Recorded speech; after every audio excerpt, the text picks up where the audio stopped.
When I began studying the functioning of the mind, I realized that human beings spend almost 1/3 of their lives sleeping. This led me to ask a simple but profound question. Could all this time spent in sleep not be used in a more useful way? It didn't seem reasonable to me that nature had created something so extensive only for physical rest. I intuited that there was a doorway there, an access to higher intelligence. I knew that during sleep, the conscious mind quiets down and the subconscious gains space to act without so many barriers. Dreams have always been seen as mysterious messages, but to me they were more than obscure symbols. I understood that if we could guide dreams, we could transform sleep into a creative laboratory, where the mind solves problems and finds solutions. From this search was born what I called creative sleep.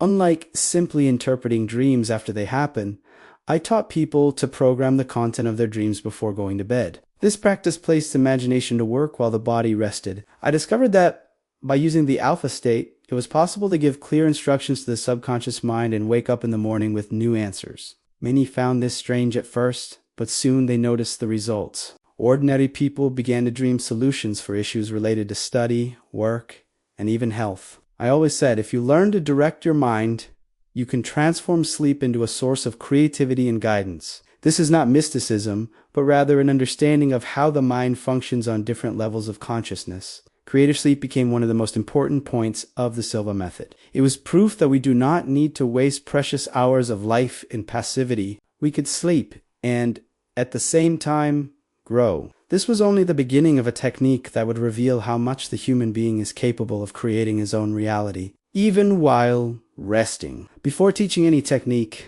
I always reminded people, the mind must be prepared. It is not enough to simply lie down and expect dreams to bring answers. The subconscious needs to be programmed with clarity. For that, I taught that when lying down, a person should relax deeply, breathe calmly, and allow the body to enter a state of rest. In this way, the conscious mind lowers its guard and opens the way for programming. At that moment, the key is to formulate a specific request. One should not simply say, I want to dream something good or I want to find a solution. It is important. Speak inwardly in a direct way, as if talking to a trusted friend.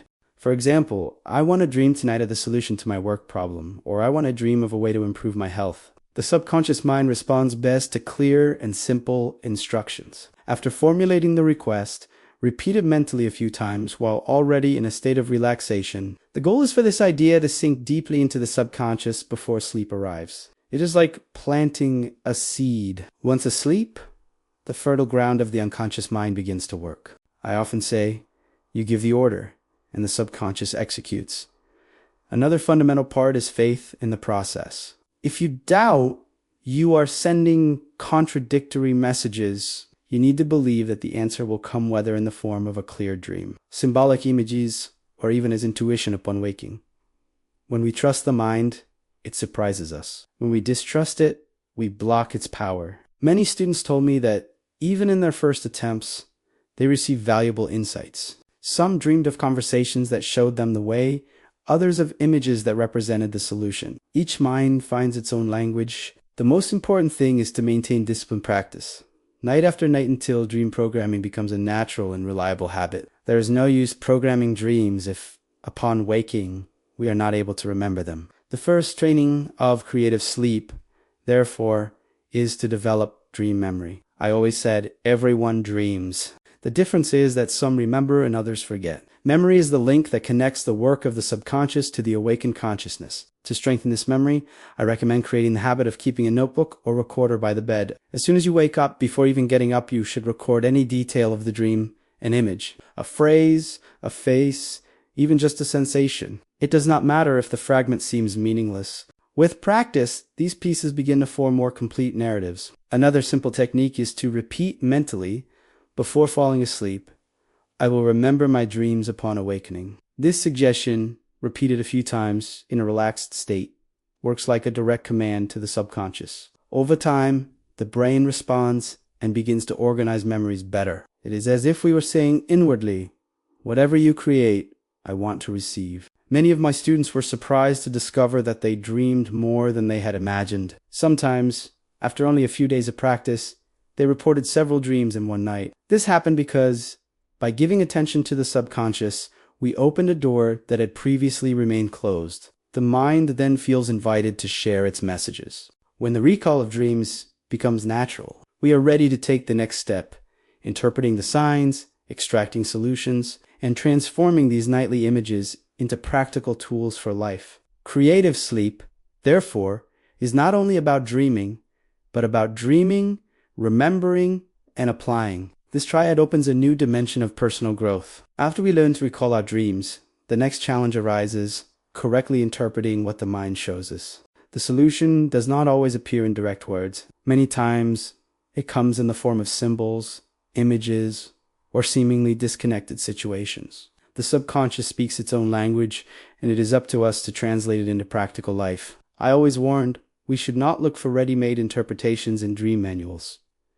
Each person has their own inner repertoire. A river for you may mean tranquility. For another person, it may represent an obstacle. That is why the best way to understand the symbols is to relate them to the problem you programmed before sleeping. Ask yourself, what could this scene be showing me about the situation I want to resolve? Over time, the subconscious begins to communicate more clearly. Some dreamers receive almost literal images, an exact remedy for a health problem, a sequence of steps to solve a work issue, even numbers and dates. Others receive only impressions, such as a feeling of safety or a warning. Both are valid, for the mind finds different paths for each individual. It is important to record not only what was seen, but also what was felt. Many times, the emotion of the dream carries the answer. If you wake up with a sense of peace about a decision, that is an indication you are on the right path. If you wake up with uneasiness, perhaps the subconscious is warning you to review your plans. Creative sleep teaches that emotions are also messages from the deeper mind.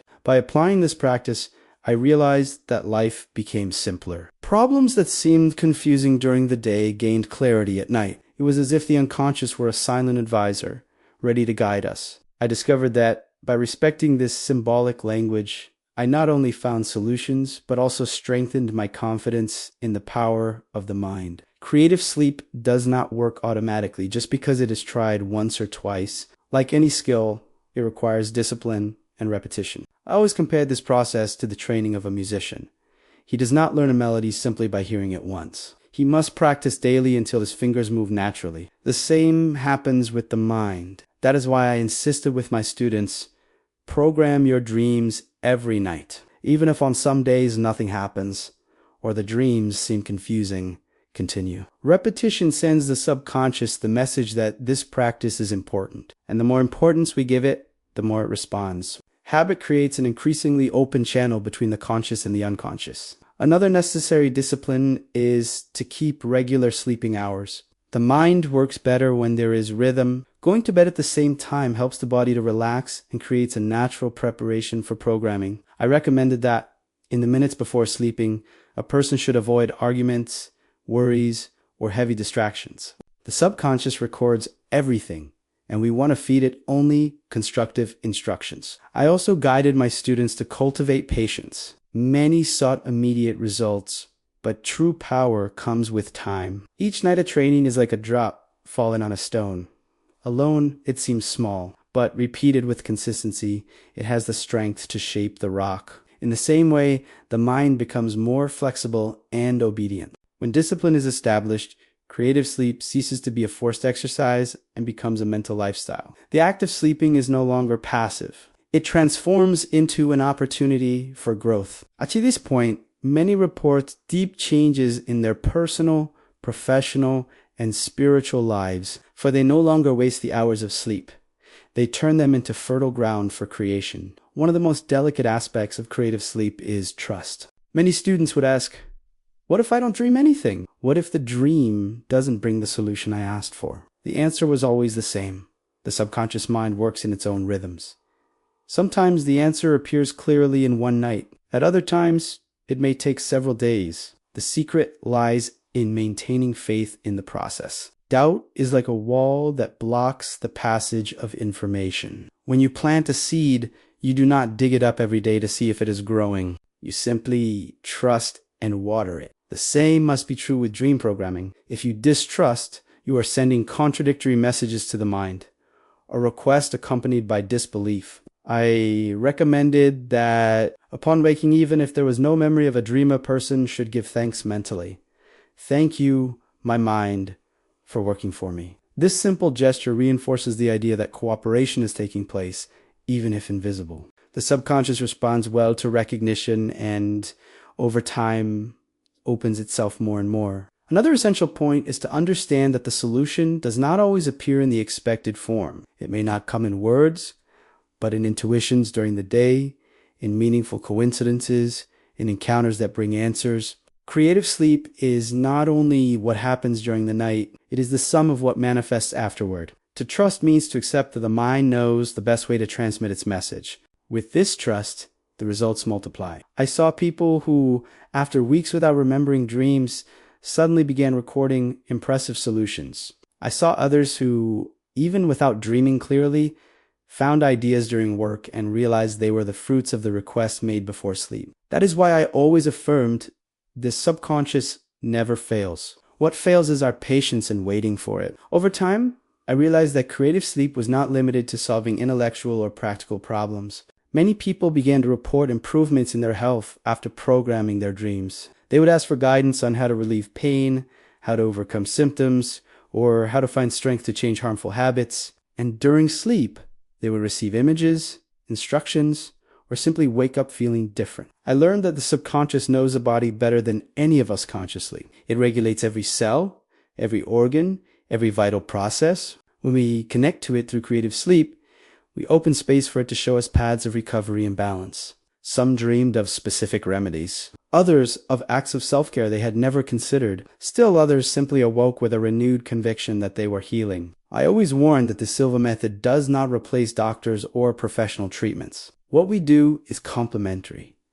We offer the mind one more tool to collaborate with the natural healing process. When someone dreams of their health and harmony, they create powerful images that influence the body in a positive way. The mind projects and the body responds. These experiences showed me that there are no rigid limits between the mind and the body. When we consciously dream of health, we are training the organism to react according to that image. It is as if we were sending direct orders to the cells.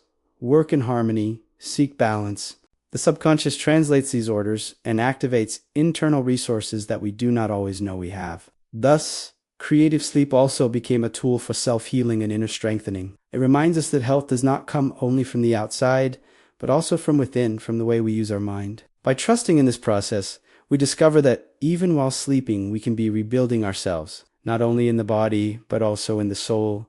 Beyond healing and health guidance, creative sleep proved to be a practical source of answers for everyday challenges. Many of my students use this technique to find solutions for work issues, family decisions, or even financial choices. The subconscious mind, free from the pressures of conscious logic, finds creative paths that otherwise would not be perceived. I remember people who dreamed of mathematical formulas they could not solve while awake, engineers who received ideas for projects during the night, and artists who awoke with complete compositions in their minds. This phenomenon is not a coincidence. It is the subconscious fulfilling the task it was given to work in silence while the body rests. For this to happen, it is essential to program the dream clearly, relating it to the specific problem. Say in simply, I want a better life as abroad, but I want to find a solution to deal with this conflict at work, is a precise order that the mind can transform into images or situations during sleep. The precision of the request generates the precision of the response. With time, constant practice transforms the mind into a reliable ally. People begin to realize that they are no longer alone in their decisions. There is a deeper level of intelligence that cooperates with them every night. This sense of inner support brings confidence, serenity, and renewed creativity when facing daily challenges. Thus, creative sleep is not only a spiritual or therapeutic technique, but also a practical tool for living better. It shows that human beings can make use of all their time, Ivan Restchimi, to grow, to resolve, and to create. Sleeping, in this context, becomes as productive as studying or working, because each night turns into an opportunity for evolution. As creative sleep becomes a habit, something surprising begins to happen. Intuition awakens with greater strength. Many believe that intuition is a mysterious gift reserved for a few, but in reality, it is a natural capacity of all human beings. When we train the mind to receive messages during sleep, we also sharpen our sensitivity to capture guidance during the waking state. I noticed that by programming dreams repeatedly, people began making quicker and more confident decisions in their daily lives. They no longer always needed to wait for the night. They began to feel inwardly which path was best, as if a silent voice were always present. I would say the subconscious does not sleep. It is always by your side. You just have to learn to listen to it. Intuition does not replace reasoning, but it complements it. It is like an inner compass that points directions while the intellect analyzes the details. Many times, when the intellect is confused, intuition arises clearly, bringing simplicity where there was complication. This balance between reason and intuition is one of the greatest treasures that creative sleep offers. Students' reports showed this in impressive ways. A mother intuited the exact moment to check on her child's health. A businessman felt that he should not close a contract and days later discovered hidden problems. These perceptions were not magical. They were the fruits of a mind trained to recognize subtle signs that previously went unnoticed. When we understand that intuition is part of the creative sleep process, we also realize that life can be lived with less fear and more confidence. We go to sleep programming the mind, we wake up with answers, and we walk through the day guided by this silent wisdom. It is as if the unconscious were a permanent companion, always ready to guide us, both in dreams and in waking reality. At this point, I want you to see that creative sleep is not just a curiosity, but a life-transforming instrument. Each time we program our dreams, we are telling the subconscious, I want to grow, I want to change, I want to create. This attitude begins a silent yet profound process that shapes not only the nights, but also the days. Sleep ceases to be mere rest and becomes a conscious act of creation. By applying the techniques of creative sleep, you learn to use 1/3 of your life in an active way, even while the body rests. Thus, there is no wasted time. Each night becomes an opportunity to sow ideas, seek solutions, and cultivate health. The most beautiful part is realizing that upon waking, we are no longer the same as when we lay down. We bring with us fragments of answers, symbols that guide us, intuitions that strengthen us. Little by little, these small signs build great changes. We discover that it is possible to program the mind while sleeping and harvest the fruits upon awakening. I always emphasize that this is neither magic nor superstition. It is mind science applied with discipline, clarity, and faith. Imagination, when directed, becomes the most powerful language to communicate with the subconscious. And this dialogue transforms thoughts into realities, because what first exists in the inner world sooner or later manifests in the outer world. I conclude by saying, creative sleep is one of the most valuable doors of the Silva Method. It shows us that we are not limited to the hours of wakefulness in order to grow. We can dream with purpose, remember with clarity, and apply with wisdom. Thus, night after night, day after day, we transform our lives into a conscious work created both while awake and while asleep.